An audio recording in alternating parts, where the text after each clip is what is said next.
কুষ্টিয়া ভেড়ামারায় জাতীয় পার্টি কাজী জাফর ও যুব সংহতি ভেড়ামারা পৌর শাখার উদ্যোগে ১ নং ওয়ার্ড ও ২ নং ওয়ার্ডে কর্মী সভা অনুষ্ঠিত হয়েছে। কুষ্টিয়া ভেড়ামারা থেকে সাইফুল ইসলামের প্রতিবেদনে দেখুন বিস্তারিত।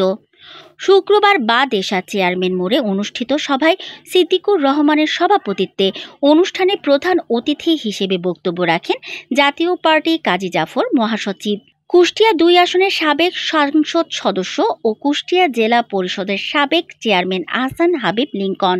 বিশেষ অতিথি হিসেবে বক্তব্য রাখেন জাতীয় পার্টি কাজী জাফর ভেড়ামারা উপজেলা শাখার সভাপতি এম.এ. আলম চাঁদ মণ্ডল, সিনিয়র সহ সভাপতি সেলিম রেজা, সহসভাপতি মহিউদ্দিন সর্দার, সহসভাপতি মোহাম্মদ তোফাজ্জল হোসেন তুফান, সহসভাপতি হাজী মোহাম্মদ কামাল হোসেন, সাধারণ সম্পাদক খন্দকার রেজওয়ানুর রহমান অঞ্জন, জাতীয় পার্টির নেতা আইয়ুব আলী, ভেড়ামারা উপজেলা যুব সংহতির সভাপতি মোহাম্মদ মুস্তাফিজুর রহমান মুরাদ, সাধারণ সম্পাদক মোহাম্মদ তাজুল ইসলাম, যুগ্ম সাধারণ সম্পাদক তাজেম আলী, পৌর যুব সংহতির সাধারণ সম্পাদক সুমন বিশ্বাস সহ উপজেলা ও ইউনিয়নের নেতৃবৃন্দ।